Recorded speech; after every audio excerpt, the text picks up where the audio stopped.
All right, so we're going to get started. We'll do some introductions, and then we have some great information, but just know that you don't have to remember everything. We're going to record it, send it out to registrants, as well as the PowerPoint slides. We're going to save questions till the end since we're recording, so that way we can take it off recording, open up, but you can add your questions to the chat throughout as well. I'm going to start with having Rob. You want to say hello, introduce yourself? Yeah, hi, Rob Banal here, just from SUNY Cortland Career Services. Excited to have everybody here for TRD training. And Kevin. Yep, I'm with SUNY Oswego Career Services and the Education Career Coach. Thanks for having me. And Mickey. Yes, my name is Mickey Gibbons. I work at SUNY Cortland. My official title is Employer Relations and Recruitment, but when it comes to Teacher Recruitment Day, I chair the event for the 8 colleges that are represented today. And I am Jackie Wallace. I'm part of Central New York Career Development Association and also SUNY Oswego Career Services. And I am the career coach for Exploratory and Undeclared, but also happy to join and be a part of this event. We've been running it for many, many years now. So the event coming up March 20th at SUNY Cortland. We're going to give you the details about the event, how the structure is going to go, and then give you some tips and tricks. So to get us started, we're going to just do a general overview, talk about the benefits of attending. For folks that aren't yet registered, we're going to give just some quick tips there, the structure events, best practices, as well as some follow-up. And I'm going to hand the mic over to Mickey to take us through all about TRD. Yep, and welcome to Keegan. I just let him in. We just got started, so no worries. We just said who we were and where we were from. And we just started to talk about the event itself, which we know is March 20th. It's free to all the folks on the call, and you're all on the call because you've registered already, and you saw when you registered that there was no fee for you. Like Jackie said, we have been doing this event for a really long time. For a while after COVID, it was virtual. So this year, 2025, is the first year we're going back in person. So we've done it before, but we are learning how to do it back in person again, which is very exciting for us. It's a chance for you to connect in person on our campus with recruiters from all over the country. And we are at 106 schools right now, about half and half New York and out of state. So it gives you the opportunity to, yes, of course, meet recruiters from your own state, but also meet some from as far away as Arizona, California, Las Vegas, Florida, the Carolinas, Virginia, Maryland. So you have the opportunity really to see what teaching's like in other locations in the United States and decide if you want to work in New York State or out of New York State. Now, interviews are typically, we suggest they schedule them for 30 minutes. Some districts are so eager to meet people, they will create their own schedule in 15-minute blocks. So when you meet with them, and we'll talk about how to do that, when you meet with them and they say to you, I want to meet you at a 15-minute mark, like 1:15 or 1:45, don't be confused by that. They've chosen to do 15-minute slots, not 30-minute slots. So not a problem. We suggest 30. We don't know if 15 is enough time, but some of them do. Don't forget to reach out to your host teacher who you do your student teaching with, because as we said in the invitation, you are allowed to miss student teaching to attend this event. It's been going on since 1986. Most of your host teachers probably are graduates from one of our schools. They need to be told that you won't be in school that day. So just make sure you double check with them. And if there's any questions as we go along, please don't be afraid to ask. So what is the benefit of attending? Well, attending is one, in my opinion, the best thing you can do. Instead of reaching out to a bunch of little schools individually, it's a one-stop shop for you to spend a day with the possibility of meeting multiple districts. Okay, somebody else is jumping back in, admit. So you have the opportunity to meet all of them in the same room on the same day, as opposed to reaching out to people individually. So meeting with numerous schools in one day is the best. Consider school districts and geographic locations you may not have previously considered. I mean, you're going to walk by a table for a school district in Florida and be like, whoa, I never thought I'd want to teach in Florida. And then when they remind you how warm it is down there, it kind of piques your interest when you pass their table. And you could possibly receive a job offer. And Jackie and I, who've attended many of these in the past, we have seen with our own two eyes people receiving job offers. So that is a very distinct possibility. Oh, So- okay, everything over there, okay? Well, okay, I'm just seeing on the power cord, I think is, either the port is finicky or the. So, you've all registered, so you are all eligible to attend. Originally in the invitation, it said, oh, Like, okay. I don't know who that is. Okay, so you've all registered, so you see that you're eligible to attend.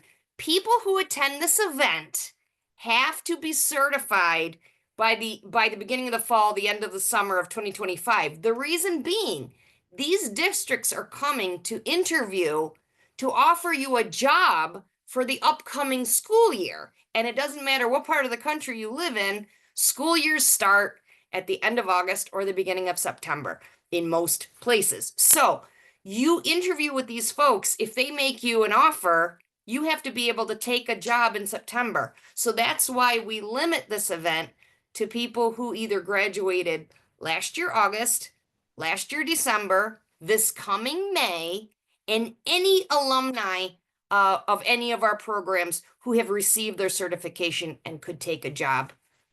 There's another admit. There we go. So alumni of CNY CDA participating colleges and anyone who will have their active certification by the beginning of fall of 2025. So when you are a member of the CNY TRD participating colleges, there are 8 of them: Elmira, Ithaca, Lemoyne, Cortland, Oneonta, Oswego, Potsdam, and Syracuse University. We have also opened this event up to our neighbor schools from the Rochester area who also have done TRD in the past. So some of the people in the room might be from one of those other schools, but these are the 8 schools that make up our version of CNY TRD. So to remind you to register, well, you folks have all registered, which is wonderful. Continue to spread the news to your friends. If you would like to attend the Niagara Falls, what we call the Western New York TRD, there is information there. And if you need those links, you can get them from us as well, from Jackie or myself. So we're going to give you a cute little YouTube video of what TRD looked like back in 2019. So a little bit of a flash backwards, but this is when the last time we had it in person. And let me know if you can hear the sound when I Yes. shared. I'm not sure if I clicked the box or not. Yeah. Not yet. All right, so I'm gonna stop share real quick. Sounds really a little short. quiet to me. I know, it's really short. All right.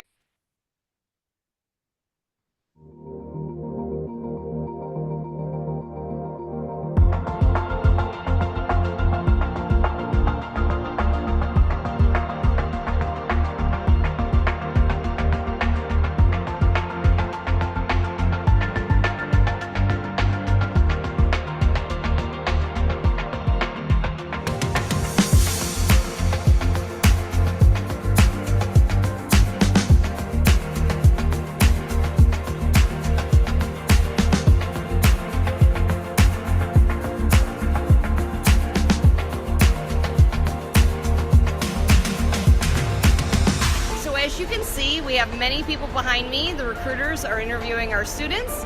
Today we had 344 students from 10 colleges attending and 293 recruiters from 150 districts from across the country.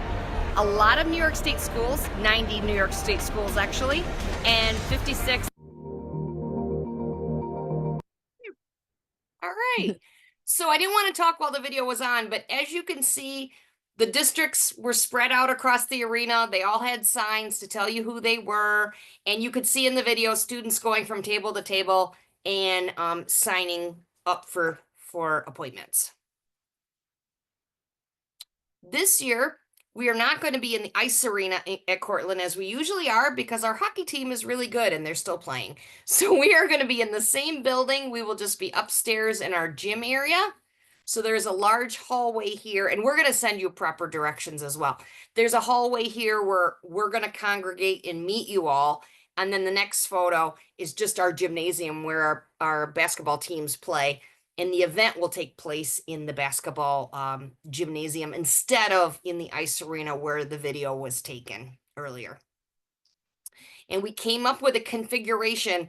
If you can imagine a huge gymnasium taking you know, from where the gray walls are, and all the little rectangles in there are representing tables and districts. And then the area where it says student recruiter check-in and chairs for students, that's that hallway that was in the other photo. There was the photo of the hallway, which is this bottom area, and then the photo of the gym, which is where all the schools are going to be. See, so the hallway is here, and then the actual gymnasium itself, it has 3 walls that come down, so it makes it very large. But we'll be there to greet you too. And this is the map of our campus, and it shows you where parking is. It is the week of spring break for our students, so campus will be very quiet with a lot less cars of people who work here and students. So there'll be plenty of parking around Park Center, which is where our event is taking place. So.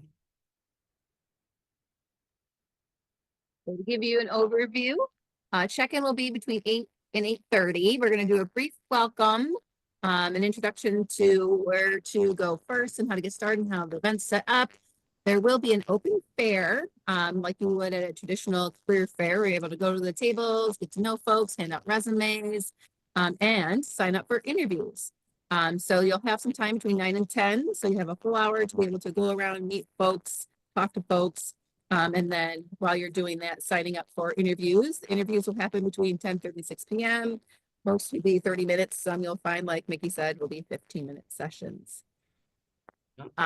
Before attending the event, here's some tips and tricks. If you haven't already, connect with the career services team. You can go into the fair event and handshake and identify some targeted districts that you want to talk to, and then research them. So go onto their websites, look at them if they have some details, and handshake. But also don't forget to update your profile on Handshake. Have your resume there, make it public so that way they can reach out to you as well. And just note the local districts will fill up fast. So the more research you do ahead of time, you'll be able to identify who you want to connect with.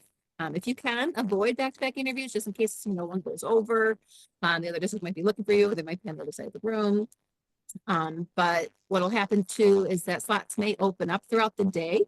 In the waiting room, waiting area, we will have their schedules. So if spots open up because people delete their interview, there'll be an opportunity to sign for others, or maybe you didn't get a chance to go to everyone that you were hoping to. There'll still be times to set up as well. So if you have any questions throughout, you'll also see a number of us around too that you'll be able to connect with and ask questions. Will be available throughout the day. Yep. Little tips and tricks too for that career fair time. When you're networking that first hour from 9 to 12, I'm going to put in the chat a link to what you're thinking about your elevator pitch. So the 30 seconds of what you want folks to know before you go in and network. Have the opportunity to think about what you're going to say, such as your name, your program that you're in, your certification, and your teaching philosophy, for example. Those are some things to think about before you even get to the event of what you want to share and how you want to introduce yourself as well. And then if you haven't already, update your resume and have multiple copies of them ready to hand out.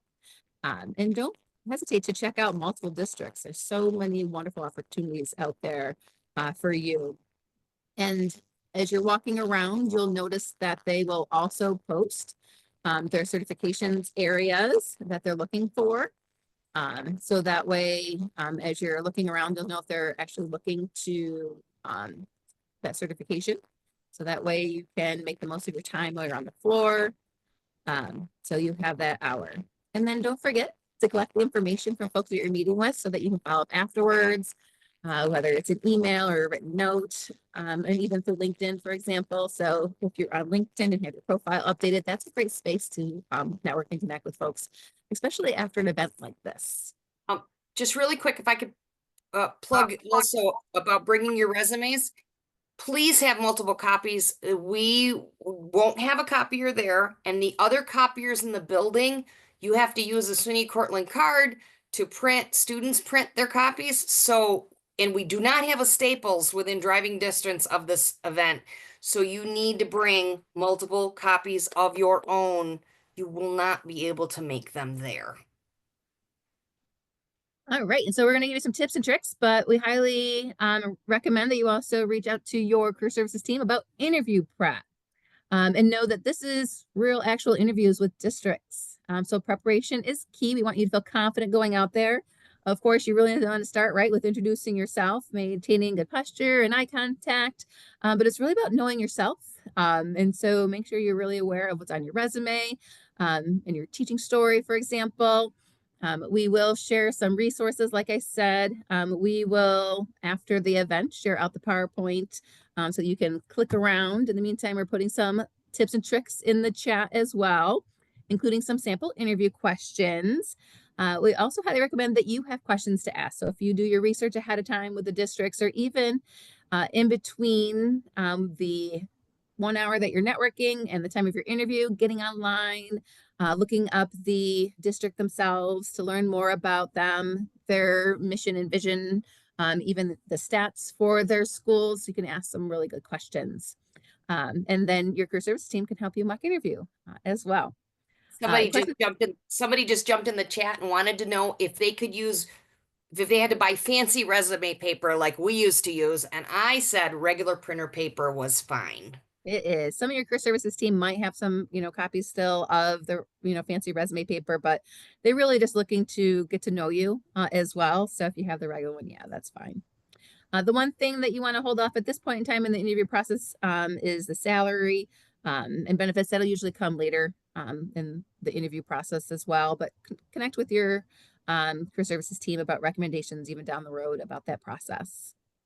And like I said, make sure you're collecting their information as well, and note that there will be ad drops throughout so you can continue adding and adjusting your schedule along the way. So to really summarize, it's real about the research, about knowing yourself, and about practicing. So being able to research the school, knowing yourself, knowing your discipline, being able to take a look at your own experiences and your transferable skills, especially for those experiences you have outside of the classroom. Being able to talk about your teaching philosophy, your why. Your teacher story is going to be so important in this process. You won't have a lot of time, 15, 30 minutes, we said. So they won't be able to ask all the questions, but they really just want to get to know you. And the same for you is it's a conversation that you're having.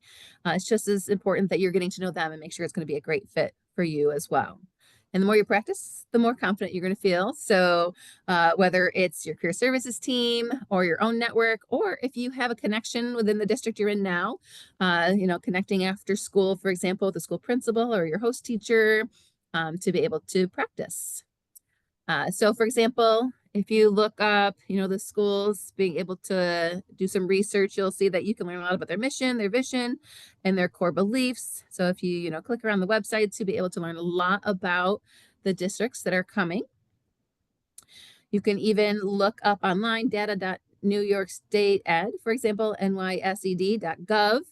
You can look up different schools to learn more about their stats and everything too. So there's a lot of great tips out there on how to really learn and inform yourself about the district, so you can ask some great questions. I'll put the link for that website in the chat too. All right.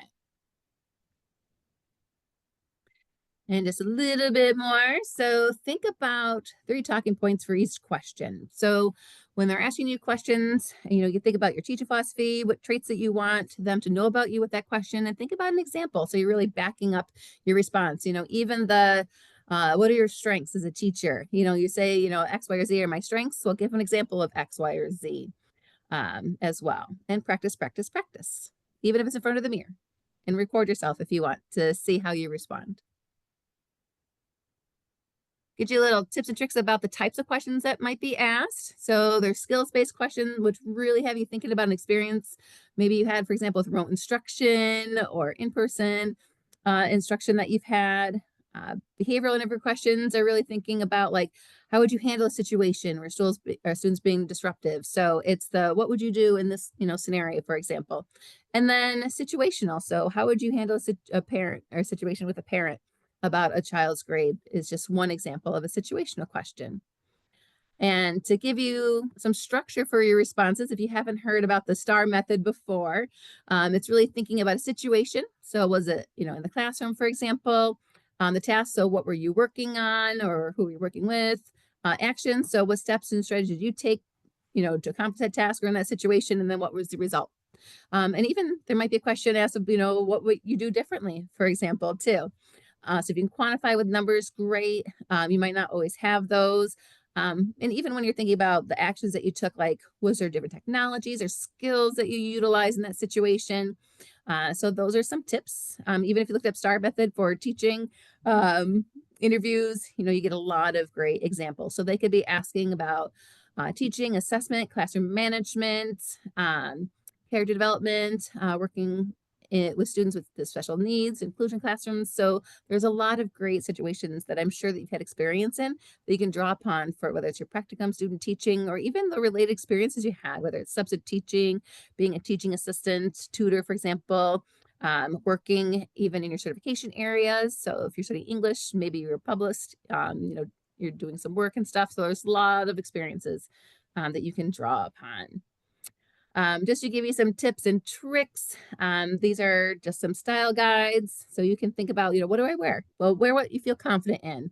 Little tips there too is, think about what's going to make you feel confident going in, but also what might you wear at an interview? It could be some of the basics, shirt and tie, for example, dress pants, blouse, dress shirt, blazer, shoes that are comfortable, but also like loafers, closed-toed shoes, flats even, and then even accessorize. When we think about even perfumes, keep them at a minimal 2 as you're going in, that you want to be able to feel welcoming, feel confident as you're going into the interview. Just some other examples here too of professional attire. And a lot of times, students will come to us and they'll say, I don't own a suit. I don't have dress up clothes here. I got to be honest, I've had the best luck telling people and taking people to our local thrift stores. Oh, People great donate advice. dress shirts, they donate dresses. My biggest suggestion of watching people come to this event year after year is to find clothes that are appropriate to be in a school. For example, you're not going to be dressed in a suit every day teaching, but education is still a very conservative industry. So similarly to how you would dress for student teaching, you have to be dressed appropriately to be with students. It's very similar for this, but like Jackie said, clothing that fits, clothing that's ironed. That tends to be an issue sometimes, but stuff that's appropriate for if you were to be meeting with students and parents and administrators in a school building, what would you be wearing? That's not super fancy, but enough to impress that you're a professional. And you don't have to spend $1 million, but it can be done. And I know at Cortland, and I think some of our other schools, we have a clothing closet that students can go to find professional attire if they do not have any here at school. Oswego has similar too at the shop and stuff. So you can even, ask within your schools as well, your universities. So just little tips and tricks about ending the interview. So it's even watching for clues and listen. Visual context will give you some hints that the interview is wrapping up. For example, do you have any questions for us? Usually it happens at the end of the interview around the time that they're closing up. But even thinking about the lasting impression, what do you want them to remember about you in that thank you? So thank you for your time. It was wonderful to get to know you in the district. I would be really excited to, join your team. With my certification in XYZ and my experience here, I feel like I would be a great, member of your team, for example. So just reiterate your interest in that opportunity and thank them for their time. And then what do you do if you're offered a position, for example? So it'd be perfectly appropriate to say, it was wonderful to get to know you. Ask for some time in order to be able to make sure that be a great fit for both of you. So don't feel like you need to jump on and say yes or no right away. Give yourself that time to be able to make a decision, especially because, we know that folks are interviewing in multiple districts at this event. And so you want to make sure you have your option open, that you make sure it's a good choice for you as you're moving forward, as well as for them. They would love you, of course, to say yes to all of them, but it's understandable to take 24 hours or a little bit more if you need it to think about it, maybe discuss it with people that are important to you and see what they think as well. But you do not have to say yes on the spot, and they won't take it away from you if you don't say yes on the spot. You bet. Just a little bit of follow-up. So, have the opportunity to reflect on the interview, prepare some follow-up, whether it's an email, for example, you can send within 24 hours. You can also reach out on Handshake or LinkedIn to reiterate your interest and thank them for the opportunity. You may be following up, for example, with an on-campus interview or with, if they have the HR team, maybe you'll be meeting with the school principal in the future too. So there might be multiple stages in the process. You might be interviewing for anticipated vacancies, for example, too, as well as, current open vacancies. And so some next steps, even after tonight, get out there, do some research, prioritize the districts that you would like to interview with during the event, and connect with your career services office, whether you're updating your resume, doing some interview prep, pulling all of your materials together. So if you have, for example, even an online portfolio, make sure that links in your resume as well. Bring out your Padfolios. You can have a water, for example. Bring, a power cord with you if you have a laptop for the event or for your phone. So that way, if you need to do some research, you have it with you. So those are just some things to think about as you're preparing for the event. And at the end of the day, we're wishing you the best of luck. This is exciting to be back in person. There's so many opportunities for you to connect and meet with a number of districts while you're there. And you have your team, career services professionals, that'll be there to assist you. So don't hesitate to reach out to any one of us as you'll see us networking there. I'm going to stop the recording and open up for questions.